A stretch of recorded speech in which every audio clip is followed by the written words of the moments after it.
Let us begin with scale. Micron generated approximately $37 billion in its latest completed fiscal year, while NVIDIA generated approximately $216 billion. So NVIDIA's annual revenue was almost 6 times larger. However, looking only at the completed fiscal year understates what is currently happening at Micron. After 3 quarters of fiscal 2026, Micron's revenue has accelerated so sharply that analysts now expect approximately $130 billion for the full year. NVIDIA is expected to reach almost $393 billion in its current fiscal year. That means Micron may add approximately $92 billion of annual revenue in a single year, while NVIDIA may add approximately $177 billion. The long-term record still clearly favors NVIDIA. Over the last 5 completed fiscal years, NVIDIA's revenue compounded at approximately 67% annually. Over 10 years, it compounded at approximately 46%. Micron's corresponding completed year CAGRs were approximately 12% over 5 years and 9% over 10 years. That may look modest beside NVIDIA, but it reflects Micron's cyclical history. Strong growth years are frequently followed by memory downturns. This is the central difference. NVIDIA's long-term growth has been more structural. Micron's growth has traditionally arrived in waves, and the current wave looks more like a tsunami. Interestingly, analysts presently expect Micron to grow faster over the next 3 years. Its forecast revenue growth is approximately 91%, compared with approximately 47% for NVIDIA. This does not necessarily mean Micron has the superior long-term business. It means Micron is beginning from a more cyclical base and is currently experiencing an extraordinary increase in memory pricing, capacity utilization, and AI-related demand. NVIDIA's forecast growth is lower in percentage terms, but it is growing from a much larger base.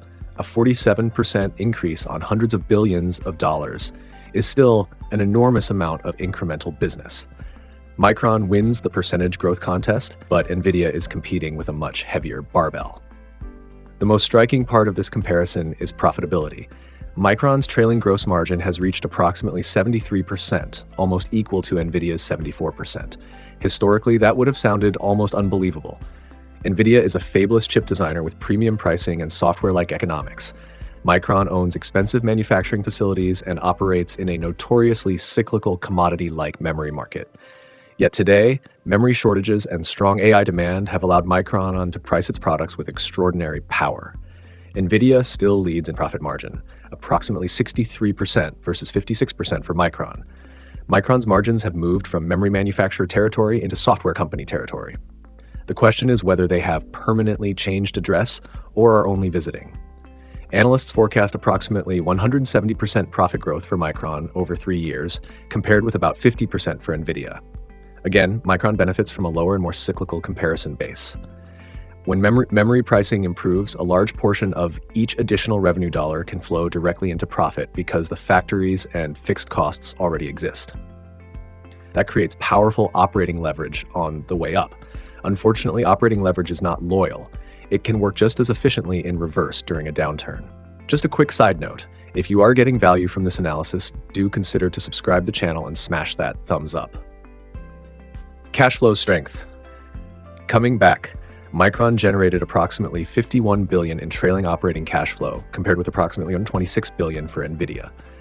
The difference is substantial, but NVIDIA's revenue base is also much larger. Both companies are converting their current earnings into significant cash rather than reporting merely accounting profits. For investors, that matters because cash can fund capacity, research, acquisitions, repurchases, and dividends.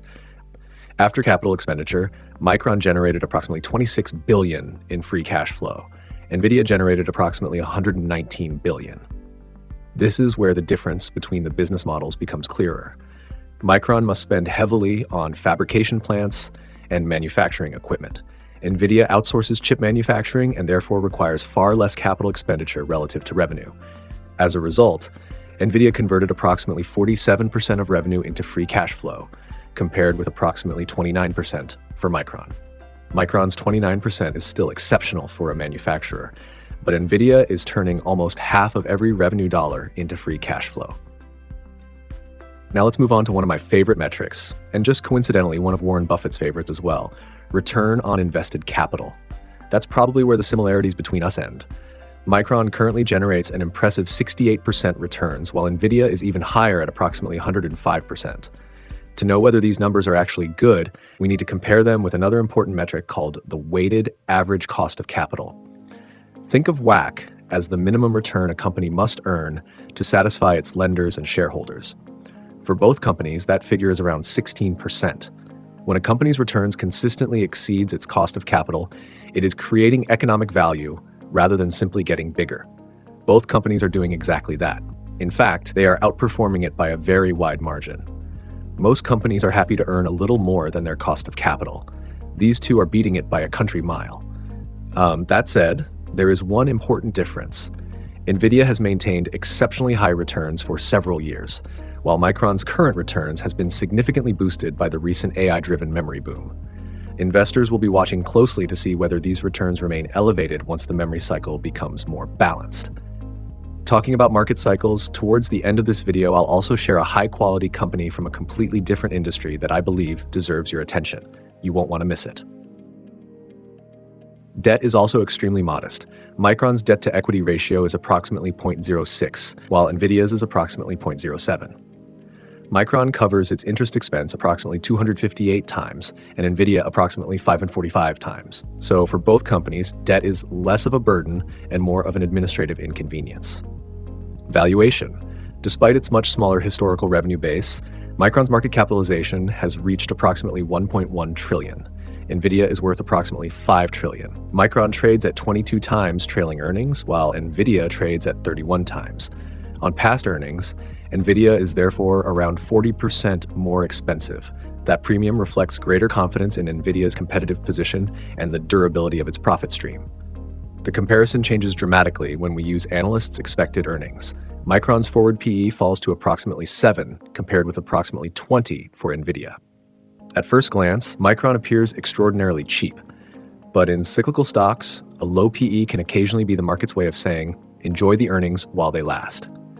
Markets often assign low forward multiples to cyclical companies when they believe earnings may be near a peak, although the earnings are expected to stay elevated for at least a couple of years. Micron's PEG ratio is approximately 0.04, compared with 0.45 for NVIDIA. In conventional analysis, a PEG below 1 can indicate that the valuation is low relative to expected earnings growth. Both appear attractive on this measure, especially Micron. However, PEG ratios become less reliable when the growth estimate is unusually large or cyclical. Micron's extremely low PEG is partly the result of analysts forecasting an enormous near-term earnings increase. So the PEG ratio as Micron is cheap. The memory cycle says, please read the terms and conditions. Micron trades at approximately 12 times trailing revenue, compared with approximately 20 times for NVIDIA. NVIDIA commands the higher multiple because it produces stronger margins, converts more revenue into free cash flow, and operates a more asset-light business. Nevertheless, a price-to-sales ratio of 12 is itself very high for a memory manufacturer, as it has historically remained between 2 to 5. At 12 times sales, Micron is no longer being valued like a traditional commodity manufacturer. The market has upgraded its boarding pass. Looking at long-term shareholder returns, Micron has surprisingly outperformed NVIDIA over the last 5 years, generating an annualized return of approximately 66% versus 58%. However, it's worth remembering that a large portion of both companies' gains came during the recent AI-driven rally.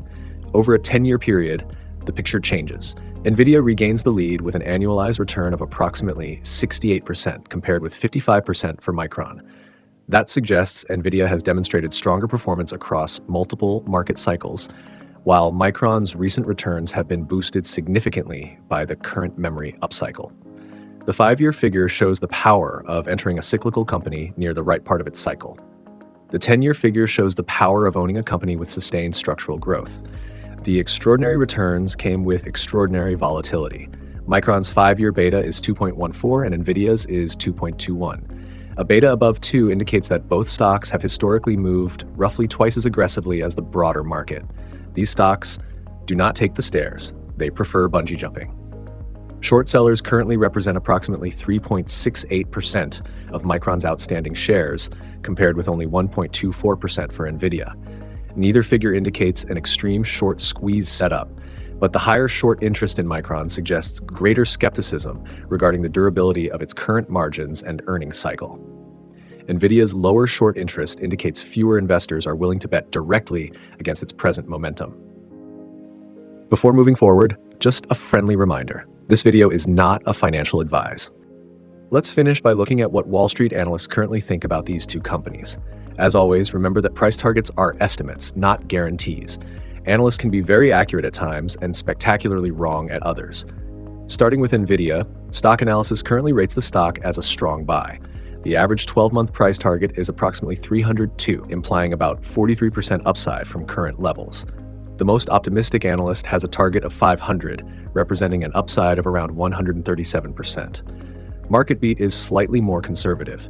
It rates NVIDIA as a buy, with an average 12-month target of approximately 304, implying around 44% upside.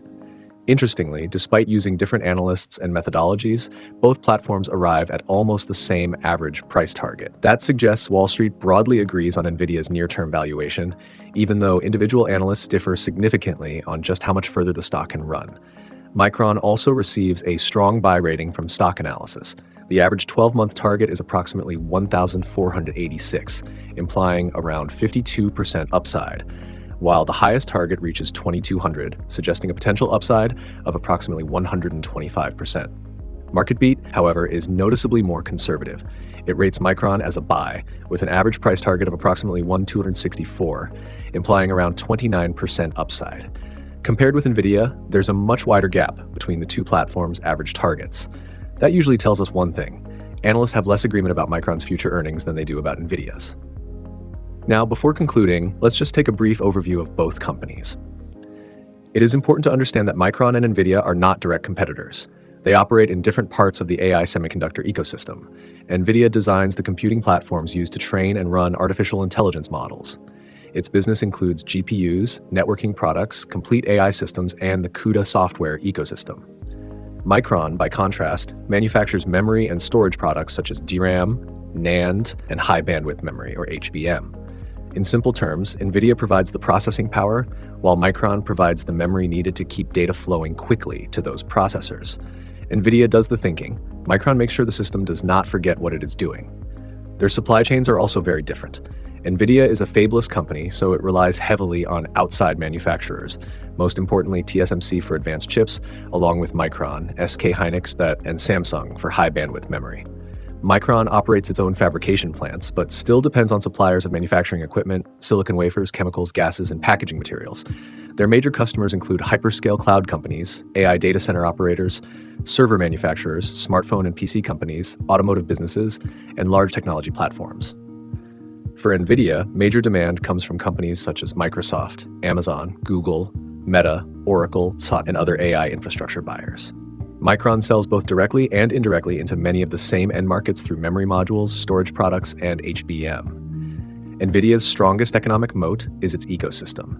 CUDA, software libraries, networking technology, developer familiarity, and complete systems make switching to another platform difficult and expensive. Customers are not simply replacing one chip. They may need to rewrite software and redesign parts of their infrastructure. Micron's moat is based more on manufacturing expertise, enormous capital requirements, and industry concentration. Only a few companies can manufacture advanced DRAM and HBM at scale, and building a serious competitor would require tens of billions of dollars, years of engineering work, and a great deal of patience. But both companies also face meaningful risks. For NVIDIA, the main risks include a slowdown in AI spending, competition from AMD and custom chips designed by major cloud companies, export restrictions, and dependence on TSMC and advanced packaging capacity. For Micron, the biggest risk is the memory cycle. If supply expands faster than demand, memory prices and profit margins can fall very quickly. It also faces competition from SK Hynix and Samsung, high capital spending requirements, and uncertainty over how durable today's HBM profitability will be. So NVIDIA's moat is broader and more software-driven, while Micron's moat is more manufacturing and technology-driven. Both are essential to AI infrastructure, but they earn their advantages in very different ways.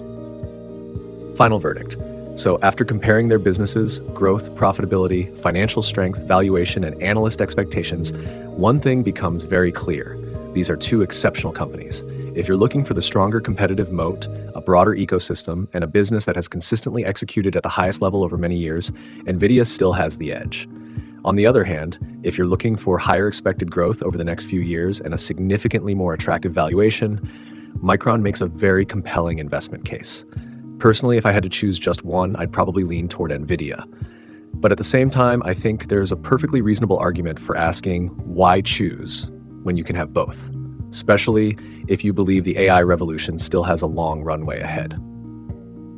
Now, coming back to the promise I made earlier, AI has undoubtedly been the biggest investment theme of the past few years. But history tells us that no single theme dominates the market forever. Over time, market leadership changes, new opportunities emerge, and investors begin looking beyond the hottest trend of the moment. That doesn't mean AI companies can't continue to perform well. It simply means that building long-term wealth often involves owning great businesses across different industries, rather than relying too heavily on a single investment theme. If you're also looking beyond AI, one company that really caught my attention is HEICO. It manufactures highly specialized aerospace and defense components used by airlines, aircraft manufacturers, defense contractors, and even space programs. What's remarkable is that the company has delivered positive shareholder returns in each of the last 10 calendar years, compounded at an annual rate of around 35% over the last decade, and even returned approximately 36% in 2025 alone. I've done a complete analysis of HEICO, and you can watch it right here. If you enjoyed this comparison and would like to see more in-depth data-driven stock analyses like this, please consider subscribing to the channel and giving this video a thumbs up. It really helps the channel grow and motivates me to keep bringing you high-quality comparisons. Thank you so much for watching, and I'll see you in the next one.